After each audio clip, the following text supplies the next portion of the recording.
ओम नमः शिवाय। स्वागत है आपका मेरे यूट्यूब चैनल में, जिसमें हम कथा पढ़ रहे हैं महाशिव पुराण के बारे में। तो कथा पढ़ने से पहले, कथा का ज्ञान प्राप्त करने से पहले पहले हम गणेश वंदना कर लेते हैं। वक्रतुंडे महाकाय सूर्यकोटि समप्रभम निर्विघ्नं करुं हे देव सर्व कार्येषु सर्वदा। हे गणपति बाबा, मेरे और मेरे श्रोताओं के जो मेरा चैनल सुन रहे हैं, उनके सभी जो कार्य है वो निर्विघ्न करना, सबके सब उनके कभी भी किसी कार्य में कोई विघ्न ना आए, ऐसे उन पर कृपा बनाए रखना। तो कल हमने महाशिव पुराण का छठा अध्याय यानी कि छठा अध्याय की कथा पढ़ी थी। आज हम सातवां अध्याय और आखिरी अध्याय पढ़ते हैं। इसके बाद जो रुद्र संहिता, ये संहिताएं हैं, उसके बाद वो शुरू हो जाएंगी। तो सातवें अध्याय में हमें क्या बताया गया है शिव महापुराण में, आइए देखते हैं क्या पढ़ने को मिलता है, क्या ज्ञान प्राप्त होता है। और आप सभी से रिक्वेस्ट है कि अगर आपको मेरा चैनल पसंद आता है, आपको ये मेरी वीडियो पसंद आती है, शिव महापुराण आपको पढ़ना है, सुनना है, अगर आप चाहते हैं कि मैं ऐसी वीडियो लेकर आती रहूं, तो प्लीज़ कृपया करके मेरे चैनल को लाइक करना, सब्सक्राइबर करना और बेल आइकन का बटन दबाना। ये आपके लिए बहुत अच्छा है, क्योंकि अब श्रावण मास आने वाला है, जिसमें सभी दुख संकट दूर हो जाते हैं। मेरा खुद का एक्सपीरियंस है। तो अब आप भी एक बार सुनकर देख लेना, आपकी ज़िंदगी में भी ज़रूर चेंज आ जाएगा। तो चलिए शुरू करते हैं। अध्याय नंबर 7। ओम नमः शिवाय। सातवां अध्याय है कथा को श्रवण करने वाले वर्ती के नियम। जो कथा को श्रवण करते हैं उन वर्तियों के क्या क्या नियम होता है, इसमें ये बताया गया है। आइए देखते हैं उन वर्तियों के क्या क्या नियम होते हैं। शौनक जी बोले, हे सूत जी, आपने इस परम पवित्र कथा की विधि तो सुना दी, अब कृपया लोकहित के लिए शिव पुराण के श्रवण करने वाले वर्तियों का नियम भी सुझाइए। जो इसको कथा को सुनते और उस टाइम पर व्रत रखते हैं, उनको क्या क्या नियम अपनाने चाहिए, उसका भी वर्णन कीजिए। सूत जी बोले, हे शौनक, उन पुरुषों का नियम सुनो जिससे कि उन्हें निर्भीकता पूर्वक मतलब उसमें कोई विघ्न ना आए जब वो कथा सुने, तो और उनको फल मिलता भी रहे। दीक्षा रहित पुरुषों को कथा श्रवण करने का कोई अधिकार नहीं है, अतः श्रोताओं को पहले वक्ता दीक्षा लेनी चाहिए।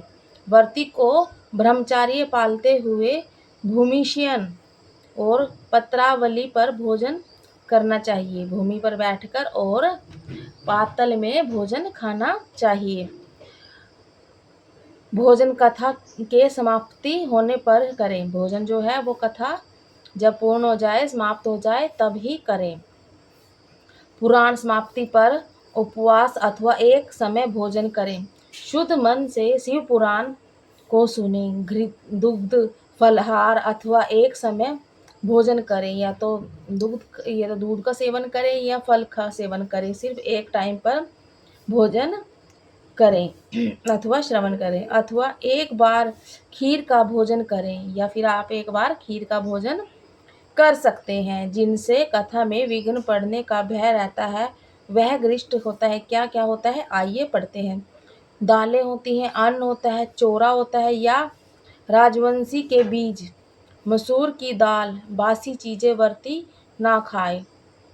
प्याज ना खाए, लहसुन ना खाए, हींग ना खाए, नशीली वस्तुएं का सेवन ना करे, अधिक संगक चीज़ों को वर्ती छोड़ दे। बैंगन ना खाए, कलीकंद ना खाए, मूली, पेठा, नालिका शाक, भुना मूल, इन्हें वर्ती ना खाए। काम आदि 6 विकार, ब्राह्मणों की निंदा, पतिव्रता एवं साधु जनों की निंदा करना छोड़ दे। राजसवाल ना देखे, पतितों से बात ना करें, ब्राह्मण द्वेषी, वेदों को ना मानने वालों के साथ वर्ती ना बोले। सत्य शुद्ध शुद्धता, दया, मौन, सरलता, विनय, उदारता आदि गुण वर्ती में होने चाहिए। निष्काम भाव अथवा सकाम भाव से कथा सुने। सकाम की कामना सिद्ध होती है, निष्काम की मुक्ति होती है। क्षयी रोगी पापी निर्भोगी निसंतान पुरुष इस कथा का श्रवण करे। अगर निसंतान पुरुष इस कथा का श्रवण करते हैं तो उनको फल प्राप्त होता है। सातों प्रकार की वंध्याएं, दुष्ट स्त्रियां और जिनका गर्भपात हो जाता है, वो उनके लिए कथा सुनना श्रवण करना बहुत ही उत्तम है। मुने स्त्री पुरुष सबको शिव महापुराण की कथा सुननी चाहिए। शिव महापुराण के प्रयाण के दिन कोटि यज्ञ के समान अति उत्तम मानने चाहिए। उन उत्तम दिनों में अल्प वस्तु की विधि से दान की जाए तो उसका अक्षय फल होता है। इस प्रकार व्रती विधि पूर्वक कथा सुनकर परम आनंद से उद्यापन भी करे। यह उद्यापन फल चाहने वाले पुरुषों 14 के दिन कर सकते हैं, लेकिन जो गरीब भक्त होते हैं उनके लिए यह उद्यापन जरूरी नहीं है। उनके लिए केवल कथा को श्रवण करना ही सबसे बड़ी भक्ति है, क्योंकि वो गरीब है।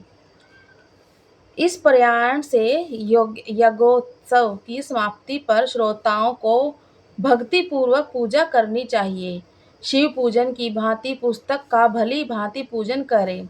जैसे हम शिव की पूजा करते हैं वैसे हमें अपनी शिव महापुराण की पूजा भी करनी चाहिए। इसके अनंतर वक्ता का विधि पूर्वक पूजन करने पुस्तक अच्छानंद के लिए नवीन वस्त्र एवं बांधने के लिए रेशमी डोरी दें। जो पुराण के लिए नया वस्त्र रेशमी डोरी देते हैं वे युग युग तक ज्ञानी एवं संपन्न होते हैं। बाँचने वाले को अनेक प्रकार के वस्त्राभूषण दिव्य पात्र देने चाहिए। जो पुस्तक के आसन के लिए कंबल, अर्जुन और रेशमी वस्त्र, चौकी, पट्टा आदि देते हैं वे स्वर्ग में पहुँच मन चाहे भोगों को भोग कर ब्रह्मलोक में से एक कल्प निवास करके फिर शिवलोक प्राप्त करते हैं। इस प्रकार पुस्तक तथा वक्ता का पूजन करके सहायता के लिए बैठे हुए पंडित का भी पूजन करना चाहिए। ब्राह्मणों के लिए अन्न धन आदि के लिए ब्राह्मण होते हैं उनके लिए अन्न और धन दोनों का सत्कार करें। फिर ज्ञान नृत्य आदि के से महान स्तव मनाएं। श्रोता यदि विरक्त हो तो दूसरे दिन जो शिव ने श्री रामचंद्र जी के प्रति कही है उस गीता का पाठ करें। श्रोता यदि गृहस्थी हो तो कर्म की शांति के लिए होम करें। रुद्र संहिता के श्लोकों से अथवा गायत्री मंत्र के या इस पुराण के तत्वों से होम करें, अथवा शिव के पंचाक्षर मंत्र से होम करें। छोटे मोटे दोषों की शांति के लिए पूर्वक शिव सहस्त्र नाम का पाठ करें।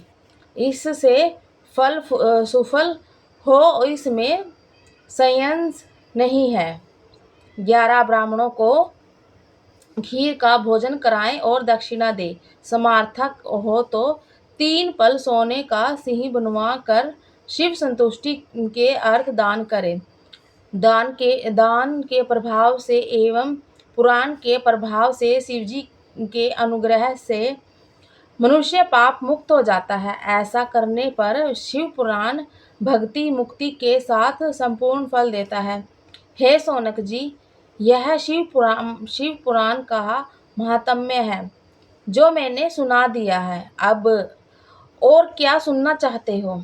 श्री शिव पुराण तो पुराणों का ताज है। जो प्राणी इस संसार में विश्वनाथ का ध्यान करते हैं और उनकी वाणी शिव गुणों की स्तुति करती है वे भव सागर से तर जाते हैं। तो ये था 7वां अध्याय शिव महापुराण का, और कल से हम इसकी संहिता सुनेंगे, संहिता के बाद कथा पढ़ेंगे। सीता की संहिता जो मैंने आपको बताई थी, इसकी 7 संहिताएं होती है। कल से हम पहली संहिता के बारे में ज्ञान प्राप्त करेंगे, कथा सुनेंगे। तो इसी के साथ हमारा ये समाप्त हुआ है 7वां अध्याय। तो ओम नमः शिवाय। प्लीज़ आप मेरे चैनल को लाइक करिए, शेयर करिए, सब्सक्राइब करिए और बेल आइकन का बटन दबाइए। तो ओम नमः शिवाय।